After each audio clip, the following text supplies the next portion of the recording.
दुर्गा सप्तशती चौथे अध्याय की कथा। नमस्कार भाइयों बहनों और मित्रों, आप सभी का मेरे YouTube चैनल शुभकर्मा ही अष्टों में स्वागत है। आज के इस वीडियो में नवरात्रि के तीसरे दिन सुनेंगे दुर्गा सप्तशती के चौथे अध्याय की कथा, जिसको सुनने से माँ भगवती जगजननी की कृपा हमेशा बनी रहती है।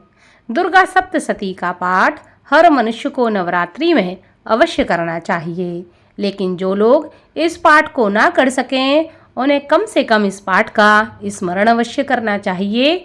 ऐसा करने से भी संपूर्ण पाठ का फल प्राप्त होता है और माँ भगवती की कृपा बनी रहती है। इस पाठ को खुद सुने, आपके जो अपने हैं उनको भी इस पाठ को शेयर करें, ताकि माँ भगवती की कृपा आपके साथ, आपके अपनों पर भी बनी रहे। आप सभी से विनम्र निवेदन है, अगर आप मेरे चैनल पर पहली बार आए हैं तो प्लीज़ वीडियो को लाइक, चैनल को सब्सक्राइब और वीडियो को ज़्यादा से ज़्यादा शेयर अवश्य करें, ताकि आपके साथ साथ आपके अपने भी इस पाठ का लाभ ले सकें। दुर्गा सप्तशती के चौथे अध्याय में इंद्र आदि देवताओं द्वारा देवी की स्तुति का वर्णन किया गया है। महर्षि मेधा कहने लगे, देवी ने जब पराक्रमी दुरात्मा महिषासुर को मार गिराया और असुरों की सेना को मार दिया, तब इंद्रादि समस्त देवता अपने सिर तथा शरीर को झुकाकर भगवती की स्तुति करने लगे।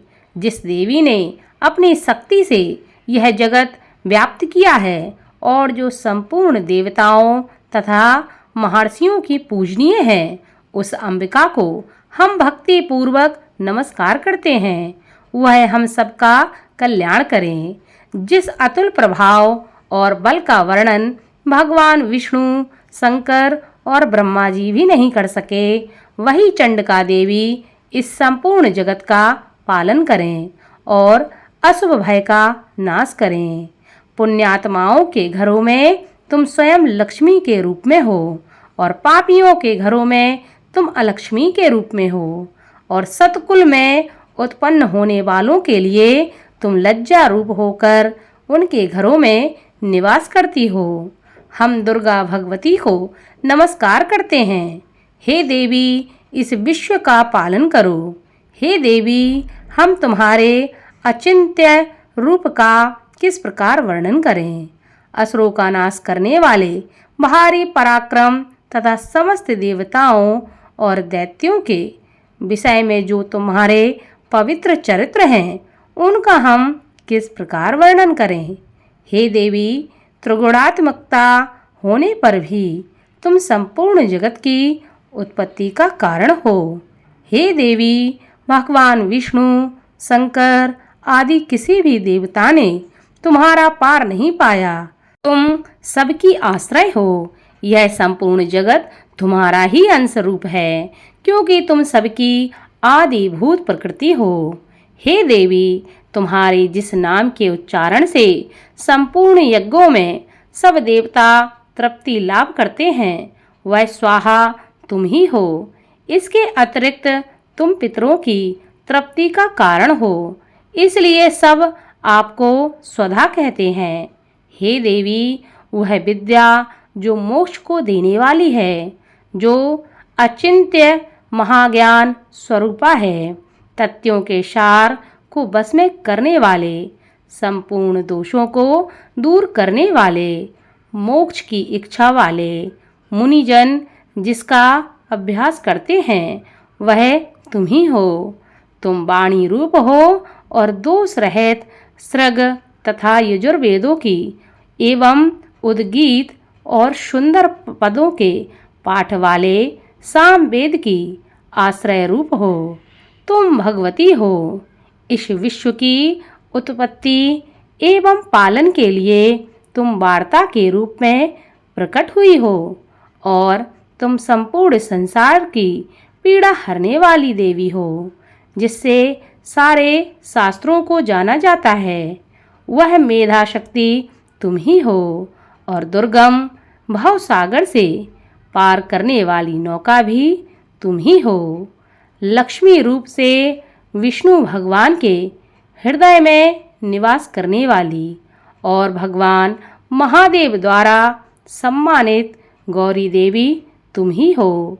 मंद मुस्कान वाले निर्मल पूर्ण चंद बिंब के समान और उत्तम सुवर्ण की मनोहर कांति से कामनीय तुम्हारे मुख को देखकर भी महिषासुर क्रोध में भर गया। यह बड़े आश्चर्य की बात है। और हे देवी, तुम्हारा यही मुख जब क्रोध से भर गया तो उदय काल के चंद्रमा की भांति लाल हो गया और तनी हुई भौं के कारण विकराल रूप हो गया। उसे देखकर भी महिषासुर के शीघ्र प्राण नहीं निकल गए। यह बड़े आश्चर्य की बात है। आपके कुपित मुख के दर्शन करके भला कौन जीवित रह सकता है। हे देवी, तुम हमारे कल्याण के लिए प्रसन्न हो जाओ। आपके प्रसन्न होने से इस जगत का अभ्युदय होता है और जब आप क्रुद्ध हो जाती हैं तो कितने ही कुलों का सर्वनाश हो जाता है। यह हमने अभी अभी जाना है कि जब तुमने महिषासुर की बहुत बड़ी सेना को देखते ही देखते मार गिराया। हे देवी, सदा अभय का दान देने वाली तुम जिस पर प्रसन्न हो जाती हो वही देश में सम्मानित होते हैं। उनके घर में धन यश की वृद्धि होती है। उनका धर्म कभी शिथिल नहीं होता और उनके यहाँ अधिक पुत्र पुत्रियाँ और नौकर होते हैं। हे देवी, तुम्हारी कृपा से ही धर्मात्मा पुरुष प्रतिदिन श्रद्धापूर्वक यज्ञ करता है और धर्मानुकूल आचरण करता है और उसके प्रभाव से स्वर्गलोक में जाता है, क्योंकि तुम तीनों लोकों में मनवांछित फल को देने वाली हो। हे माँ दुर्गे, तुम स्मरण करने पर संपूर्ण जीवों के भय को नष्ट कर देती हो और स्थिर चित्त वालों के द्वारा चिंतन करने पर उन्हें और अत्यंत मंगल देती हो। हे दरिद्रता दुख नाशनी देवी, तुम्हारे सिवा दूसरा कौन है। तुम्हारा चित्त सदा दूसरे के उपकार में लगा रहता है। हे देवी, तुम शत्रुओं को इसलिए मारती हो कि उनके मारने से दूसरों को सुख प्राप्त हो सके। वह चाहे नरक में जाने के लिए चिरकाल तक पाप करते रहे हों, किंतु तुम्हारे साथ युद्ध करके सीधे स्वर्ग को जाते हैं, इसीलिए तुम उनका वध करती हो।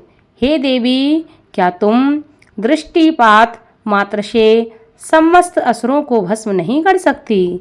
अवश्य ही कर सकती हो, किंतु तुम्हारा शत्रुओं को शास्त्रों के द्वारा मारना इसलिए है कि शास्त्रों के द्वारा मरकर वे स्वर्ग को जाएं। इस तरह से हे देवी, उन शत्रुओं के प्रति भी तुम्हारा विचार उत्तम है। हे देवी, तुम्हारे उग्र खड़ग की चमक से और त्रिशूल की नोक की कांति की किरणों से असुरों की आंखें फूट नहीं गईं। उसका कारण यह था कि वे किरणों से शोभायमान तुम्हारे चंद्रमा के समान आनंद प्रदान करने वाले सुंदर मुख को देख रहे थे। हे देवी, तुम्हारा शील बुरे वृतांत को दूर करने वाला है और सबसे अधिक तुम्हारा रूप है, जो ना तो कभी चिंतन में आ सकता है और ना जिसकी दूसरों से कभी तुलना हो सकती है। तुम्हारा बल व पराक्रम शत्रुओं का नाश करने वाला, इस तरह तुमने शत्रुओं पर भी दया प्रकट की है। हे देवी, तुम्हारे बल की इसके साथ बराबरी की जा सकती है तथा शत्रुओं को भय देने वाला इतना सुंदर रूप भी और किसका है। हृदय में कृपा और युद्ध में निष्ठुरता, यह दोनों बातें तीनों लोकों में केवल तुम ही में दिखाई देती हैं। हे माता, युद्ध भूमि में शत्रुओं को मारकर तुमने उन्हें स्वर्ग लोक में पहुंचाया है। इस तरह तीनों लोकों की तुमने रक्षा की है तथा उन उन्मत्त असुरों से जो हमें भय था उसको भी तुमने दूर किया है। तुमको हमारा नमस्कार है। हे देवी, तुम शूल तथा खड़ग से हमारी रक्षा करो तथा घंटे की ध्वनि और धनुष की टंकार से भी हमारी रक्षा करो। हे चंड के आप अपने शूल को घुमाकर पूर्व, पश्चिम, उत्तर तथा दक्षिण दिशा में हमारी रक्षा करो। तीनों लोकों में जो तुम्हारे सौम्य रूप हैं तथा घोर रूप हैं, उनसे हमारी रक्षा करो तथा इस पृथ्वी की रक्षा करो। हे अम्बिके, आपके हाथों पल्लवों में जो खड्ग, शूल और गदा आदि शस्त्र शोभा पा रहे हैं, उनसे हमारी रक्षा करो। महर्षि कहने लगे, इस प्रकार जब सभी देवताओं ने जगत जननी माता भगवती की स्तुति की और नंदनवन के पुष्पों तथा गंध अनुलेपों द्वारा उनका पूजन किया और फिर सबने मिलकर जब सुगंधित व दिव्य धूपों द्वारा उनको सुगंधित निवेदित किया, तब देवी ने प्रसन्न होकर कहा कि हे देवताओं, तुम सब मुझसे मनवांछित वर मांग सकते हो। देवता बोले, हे भगवती, तुमने हमारा सब कुछ कार्य कर दिया है। अब हमारे लिए कुछ भी मांगना बाकी नहीं रहा, क्योंकि तुमने हमारे शत्रु महिषासुर को मार डाला है।